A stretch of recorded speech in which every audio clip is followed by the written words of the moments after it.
عليكم السلام.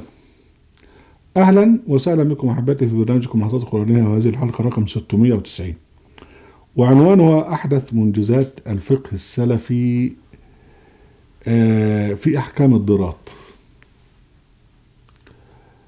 أقول الإمام محمد عبده اللي هو قام بحركة إصلاحية، مع الأسف أن هي أجهضت. كان ضد المناهج المقررة في الأزهر، والشيخ البحيري سأله أنت لماذا تنكر مناهج الأزهر؟ ده شيخ من زملائه، وأنت كنت متفوق فيها وكذا وكذا. فقال له هي أوساخ، وأنا لازلت حتى الآن أنظف عقلي من وساخات الأزهر. الكلام ده بالنص موجود في تاريخ الإمام محمد عبده، اللي حتى اللي حققه الدكتور محمد عمار. فدي وساخات، وده بقى يؤكد ما قاله سبحانه وتعالى، انه سبحانه وتعالى يجعل الرجس على الذين يؤمنون، وانه سبحانه وتعالى يجعل الرجس على الذين لا يعقلون. فالرجس العقيدي بيظهر في هذه المؤلفات. كان ممكنا لو نجحت حركة محمد عبده الإصلاحية أن ينجو الأزهر من كل هذا القرف الموجود اللي لا زال مقررا حتى الآن. احنا كأهل القرآن أنا بريد طبعا أبدي على ما قاله الإمام محمد عبده، ولكن بريد بقى مبكرا وأنا مدرس مساعد في الجامعة، وفي عصر الوهابية بقى الوهابية أرجعت كل الهجس ده، الزفت ده كليته أرجعته، وبالتالي بقى الأزهر توسع بجامعاته الإقليمية ومعاهده الثانوية والإعدادية والابتدائية، والبلوى عامة. وازدهرت بقى في السعودية اللي هي منبع الوهابية، ازدهرت بقى الكتب في الكلام الفارغ ده. يتكلم لك عن نكاح الطفلة، يتكلم لك عن نكاح العجوز، ما يجوز ولا يجوز في نكاح العجوز. واحد من المشايخ بتوع الأزهر يقول لك ممارسة الجنس مع جثة الزوجة، وجواز نكاح الطفلة حتى لو كان عمرها يوما واحدا فقط. والكلام ده طبعا موجود وبيطلع على الانترنت. حاجات مخزية. مش طبعا هنخش بقى في جهاد المناكحة والكلام اللي اتقال وملا ايام كانت داعش في اوج سلطانها. ومش هنذكر اسماء الفقهاء الرعاع المصريين اللي هم بيطلعوا عايزين يطلعوا في الشهرة بأي وقت، يقول لك جواز ممارسة الجنس مع البهيمة، وجواز اغتصاب النساء الأيزيديات، وجواز زواج الطفل حتى إلى آخره. احنا مش هنذكر الكلام ده كله، هو موجود في النت، لكن هنذكر بعض تفصيلات عن رسالة ماجستير سعودية عن أحكام الضراط. كلية الشريعة جامعة الإمام محمد بن سعود في الرياض، نقشت رسالة ماجستير مقدمة من طالب صالح بن علي بن محمد الزرقان، وأوجزت بإشراف الدكتور بلال بن حامد بلال، ومع مشرف المساعد فهد بن عبد الرحمن المشعل. عنوان الرسالة: أحكام الأصوات الصادرة عدا الكلام، الشرح والضراط والفسو والطقاع. الطقاع بالتالي هو الضرطة اللي لها صوت عالي.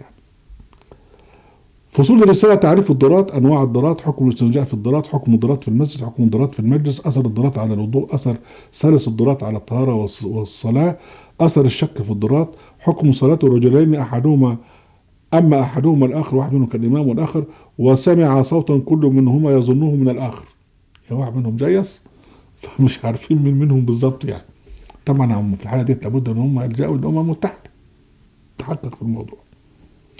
احنا كان لنا مقال زمان في اوائل ما نشر في موقعنا أهل القرآن عن حق المرأة المسلمة في إمامة الصلاة، تعرضنا فيه للفتاوى السلفية الساقطة المخجلة عن وراثة الجنس وكيفية الطهارة من البول والغائط كما إلى آخر الكلام ده. هم بيقولوا الكلام ده كله تحت عنوان لا حياء في الدين. عندهم الدين بتاعهم قليل الأدب، مش فيه حياء. القرآن الكريم يا اخوانا لما بتعرض للموضوعات الخاصة ديت ما بستعملش الكلمة اللي هي نون ويه وكاف، لأنها كلمة عربية لكن مستهجنة، فيجيب لك ألفاظ كده رائعة جدا، يقول لك تمسهن، تقربوهن، تباشروهن، يعني لامستم النساء، حاجات كده ايه ظريفة تؤدي المعنى لكن باحترام. لكن الفقه السني مش فيه احترام، مش فيه حياء.